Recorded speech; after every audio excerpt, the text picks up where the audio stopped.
Hi everyone, in this video I'm going to show you how you can turn on TikTok activity status. So if you find this video helpful, please give it a like and make sure you subscribe for more useful tutorials. So what you'll need to do is open up TikTok, then click on your profile icon on the bottom right, then click on the three lines on the top right.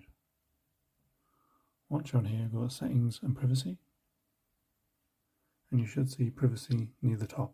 So you just want to tap on that. Then you should see activity status.